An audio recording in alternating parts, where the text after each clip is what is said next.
नमस्कार, मैं हूं अनुपम। इस वक्त मेदांता अस्पताल के बाहर से, इस वक्त मेदांता अस्पताल के एंट्री गेट पर हम मौजूद हैं और सबसे महत्वपूर्ण बात यहां पर यह है कि मुलायम सिंह यादव का इलाज यहां पर मेदांता अस्पताल में जारी है। तमाम जो समाजवादी पार्टी के कार्यकर्ता हैं वो यहां पर लगातार पहुंच रहे हैं। सबसे पहले हम तमाम दर्शकों को मुलायम सिंह की हेल्थ के बारे में बता दें। फिलहाल जो डॉक्टर्स ने जानकारी दी है उसके मुताबिक मुलायम सिंह यादव की हालत स्थिर बनी हुई है और लगातार जो डॉक्टर्स हैं, जो डॉक्टर्स का पैनल बनाया गया है वो लगातार मुलायम सिंह यादव की स्थिति पर नजर बनाए हुए हैं। यादव फैमिली पूरी तरह से यहाँ पर है। अखिलेश यादव, डिंपल यादव, सभी लोग यहाँ पर मौजूद हैं। साथ ही साथ शिवपाल यादव, अभी कुछ देर पहले नरेश उत्तम पटेल और तमाम लोग यहाँ पर मौजूद हैं। सबसे महत्वपूर्ण बात यह है कि सीसीयू यानी कि क्रिटिकल केयर यूनिट में इस वक्त मुलायम सिंह यादव को रखा गया है। कल जिस तरीके से पहले उनको आईसीयू 5 में भर्ती किया गया था और उसके बाद उनकी स्थिति को देखते हुए क्रिटिकल केयर यूनिट में उनको शिफ्ट किया गया। सांस लेने में कल तकलीफ हुई थी और उसके बाद जिस तरीके से उनकी स्थिति बिगड़ती चली गई उसके बाद ऑक्सीजन लेवल भी कम हुआ और इसीलिए उनको क्रिटिकल केयर यूनिट में शिफ्ट किया गया। फिलहाल जो पीछे मेरे आप देख रहे हैं ये अस्पताल की बिल्डिंग है और यहीं पर मुलायम सिंह यादव का इलाज हो रहा है। सीसीयू में फिलहाल वो भर्ती हैं। अखिलेश यादव जो तीसरी मंजिल है वहां पर फिलहाल परिवार के साथ वहां पर मौजूद है और साथ के साथ शिवपाल यादव की बात करें, अखिलेश यादव, डिंपल यादव और नरेश उत्तम पटेल और ये तमाम जो दिग्गज समाजवादी पार्टी के नेता हैं ये सारे लोग यहाँ पर पहुँचे हुए हैं जो कि मुलायम सिंह यादव का हालचाल जानने के लिए यहाँ पर पहुँचे हैं। इसके अलावा बड़ी संख्या में समाजवादी पार्टी के कार्यकर्ता यहाँ पर पहुँचे हुए हैं। हम आपको लगातार तस्वीरें भी दिखा रहे हैं कि किस किस तरीके से कौन कौन से नेता मुलायम सिंह यादव का हाल जानने के लिए मेदांता पहुँच रहे हैं और जानकारी ये भी मिल रही है कि कुछ और नेता भी यहाँ पर आज शाम को अभी थोड़ी देर बाद यहाँ पर पहुँचने वाले हैं। सबसे बड़ी बात यह है कि जो मेदांता अस्पताल के डॉक्टर्स हैं वो इस बात को लगातार कह रहे हैं कि उनकी स्थिति स्थिर है फिलहाल और लगातार उन्होंने ऑब्जर्वेशन पर चीज़ों को रखा हुआ है और फिलहाल जो टेस्ट उनके हुए थे उनकी जो रिपोर्ट्स आई हैं उनको भी यहाँ पर देख रहे हैं।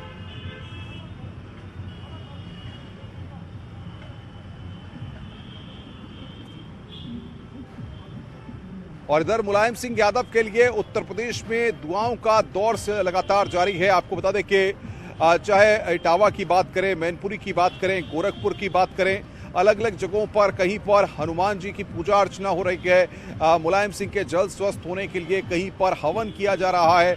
लगातार समाजवादी पार्टी के कार्यकर्ता मुलायम सिंह यादव के स्वस्थ होने की कामना करने के लिए मैनपुरी में समाजवादी पार्टी के कार्यकर्ता नेता जो हैं वो मुलायम सिंह के स्वस्थ होने की कामना कर रहे हैं। तो वहीं इटावा की अगर बात करें तो वहां पर भी पूजा अर्चना का दौर लगातार जारी है। मंदिरों में लोग पूजा अर्चना कर रहे हैं। हनुमान जी की आरती उतारी जा रही है कि भगवान हनुमान जल्द से जल्द मुलायम सिंह यादव को स्वस्थ कर दें।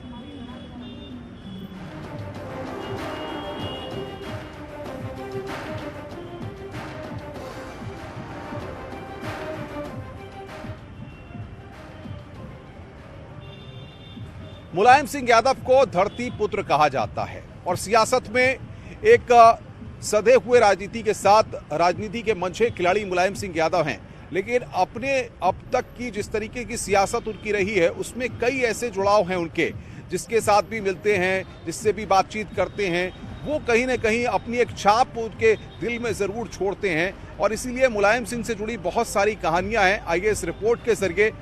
कुश्ती के बड़े शौकीन थे तो जब अखाड़े में कुश्ती लड़ने जाते थे और भी हमारे पहलवान थे पुराने, उनके साथ ही जोड़ करते थे, हम भी जाते थे। हम लोगों नौजवानों से कहते तुम लड़ो, आपस में कुश्ती लड़ाते थे। मालिश कर हम लोगों की होती थी, हम लोग भी मालिश करते थे एक दूसरे की। तो इस तरह से नेताजी के मन में हमेशा कुश्ती का बहुत बड़ा शौक़ रहा। उन्होंने ये कभी नहीं सोचा कि ये छोटी जात का है, इसको कोई छुएगा कि क्या करेगा, कैसे करेगा। वो कभी उन्होंने भेदभाव नहीं देखा, न बरता, और हमेशा एक जैसा माहौल। हम कभी यही नहीं समझ पाए कि मैं बेहतर हूँ। मैं ईमानदारी इसमें आपको बताना चाहता हूँ। हमने नेताजी की यादों को और कुरेदने की कोशिश की तो रामफल वाल्मीकि ने मुलायम सिंह के पहले चुनाव की चर्चा छेड़ दी और वो बातें भी साझा की जब नेताजी चंदा लेकर चुनाव लड़े थे।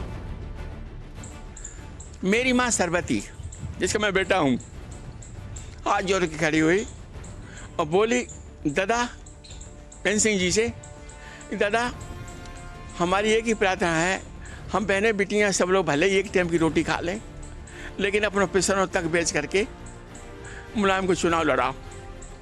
तालियां बज गई और सारे गांव के लोगों ने तय किया कि जो मजली ने कही, मजली कहते थी मेरी माँ को, मजली ने कही सब लोग चंदा दीजिए, और इस तरह हमारे गांव के लोगों ने चंदा दिया। फिर गांव से जहाँ जहाँ शुरुआत और लोगों में भी गई, कहीं किसी ने इनकार नहीं किया। मुलायम सिंह के साथी रामफल ने ये भी बताया कि नेताजी ने जनता के बीच कभी शर्म महसूस नहीं की। एक पुरानी एम्बेसडर गाड़ी ली, सबने चंदा जोड़ लिया, ले लिया। अब भाई ऐसा हुआ कि अब उसको चलाने में डीजल की जरूरत पड़ती थी, पेट्रोल की जरूरत पड़ती थी, करें तो करें क्या। कहीं की रास्ता में रुक गई दो एक जगह, तो स्वयं नेताजी ने और जो साथी संगी चलते थे उन्होंने धक्का मारा। वहाँ के गांव के लोग आते थे, वो धक्का मार करके ऐसी गाड़ी चलाया करते थे। मुलायम सिंह की कहानियों में करहल का वो कॉलेज भी सबसे अहम है जब नेताजी आगरा विश्वविद्यालय से राजनीतिक विज्ञान में एमए करने के बाद मैनपुरी के जैन इंटर कॉलेज में टीचर बने। वहाँ के शिक्षक आज भी नेताजी के सिद्धांतों के मुरीद हैं। माननीय मुलायम सिंह यादव जो समाजवादी पार्टी के संरक्षक हैं, उन्होंने हमको जैन इंटर कॉलेज करहल में पढ़ाया भी, और उनके मार्गदर्शन में समाजवादी पार्टी से जुड़ा, और वे नरसिंह यादव इंटर कॉलेज के ट्रस्टी रहे, जहां हमने 40 साल अध्यापन कार्य कर प्रधानाचार्य पद से अवकाश ग्रहण किया। पूरे भारतवर्ष के बहुत बड़े राजनीतिक रहे हैं, वो गरीबों के, किसानों के, मजदूरों के संघर्ष के प्रणेता रहे हैं। नेताजी को कोई एक मर्मिक राजनीति के रूप में पूरे देश में जाना जाता है। शिक्षा के साथ साथ सियासत में दांव आजमाने वाले मुलायम सिंह के करीबी और पूर्व विधायक जयशंकर पांडे ने मुलायम के संघर्षों की कहानी साझा की। जब इमरजेंसी के बाद 1977 में मुलायम सिंह को चरण सिंह ने अयोध्या में चुनाव की जिम्मेदारी दी और मात्र 27 दिन की तैयारी में मुलायम ने चुनाव अपने पक्ष में कर लिया।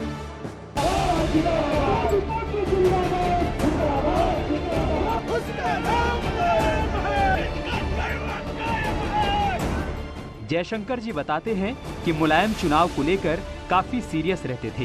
टाल मटोल शब्द उनकी डिक्शनरी में था ही नहीं। तो पायलट ने बताया कि यहाँ तो पानी भर गया है, तो उन्होंने कहा कि तुम जहाज या हेलीकॉप्टर को नीचे करना, मैं कूद जाऊंगा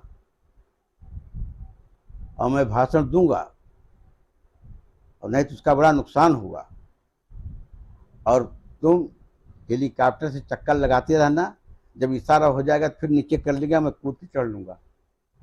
और मुलायम सिंह जी आए और उन्होंने कूद के ही हेलीकॉप्टर से। समाजवादी पार्टी हराने की दल नहीं है, केवल समाजवादी पार्टी एक आंदोलन है, समाजवादी पार्टी एक आंधी है, एक सैलाब है। मुलायम सिंह के करीबियों की माने तो उनके चुनाव प्रचार की शैली और याददाश्त बेहद प्रभाव छोड़ती थी। एक बार हम लखनऊ इनके साथ ऐसे ही मिल रहे थे, जैसे सब लोग मिल रहे थे, तो एक महिला आई और ये उत्तरकाशी गए होंगे, वो वहां मिली होगी। उसने कहा, मुझे जानते हो अध्यक्ष जी? अध्यक्ष थे प्रदेश के, और उन्होंने कहा जानते हैं, तुम मेरा टेस्ट ले रही हो? इन्होंने फटाक से उसका नाम लिया, मुझे नहीं याद, और वो भी चौंक गई कि साहब कमाल है बिल्कुल, उसने पैर छुए इनके। कहते हैं नेताजी कभी आलोचनाओं से घबराते नहीं थे, आलोचना नेताजी को प्रिय थी। बदायूं के मशहूर कवि उर्मिलेश शंखधार का परिवार आज भी नेताजी की तारीफ करते करते थकता नहीं है।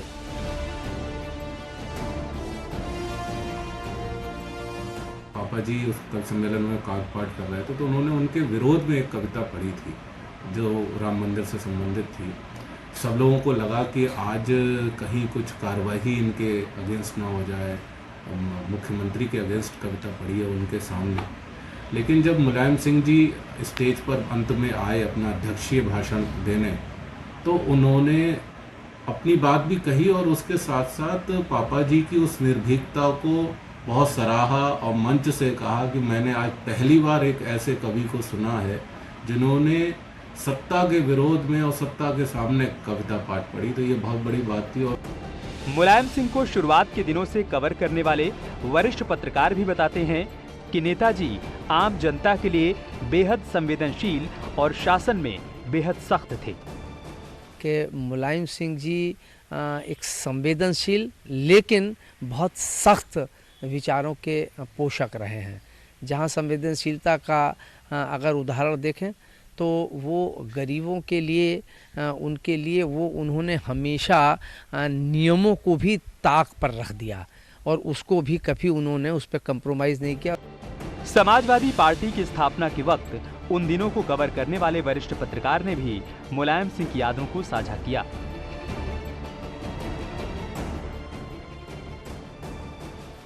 बयान में आते आते उन्होंने न केवल पहले अपने गठबंधन की सरकार बनाई, फिर बसपा के साथ गठबंधन की सरकार बनाई, जिसमें कि काशीराम से उनके एक व्यक्तिगत संवाद और कम्युनिकेशन जो होता था वो काम आता था।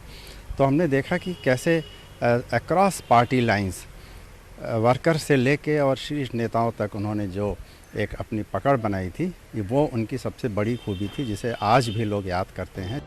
1967 के बाद मुलायम सिंह लखनऊ से ही सियासत के दांव पेच लड़ने लगे और 1989 में मुख्यमंत्री बनने से पहले लखनऊ के लाल बहादुर शास्त्री मार्ग पर स्थित 6A कोठी में 1989 तक रहे। इसके बाद वो 5 कालिदास मार्ग चले गए। मुलायम सिंह यादव सन 1989 के बाद एक तरफ जहां 5 कालिदास मार गए, उसके बाद से लेकर के लगातार पूरी जिंदगी इसी कोठी में सपरिवार हो रहे और उत्तर प्रदेश की सियासत में तमाम चीजों का संचालन भी इसी कोठी से होता रहा। मुलायम सिंह यादव से जुड़े किस्से और कहानियां बहुत सारे हैं। लगातार चाहे यादव लैंड की बात करें या फिर मुलायम सिंह यादव जिससे भी जुड़ाव रखते हैं, जिससे भी सियासत के दौर में बातचीत करते हैं, तो कहीं ना कहीं अपनी एक अमिट छाप उसके दिल में ज़रूर छोड़ते हैं और उनका इलाज हो रहा है और लगातार दुआओं का सिलसिला जारी है। फिलहाल इस बुलेटिन में इतना ही। नमस्कार।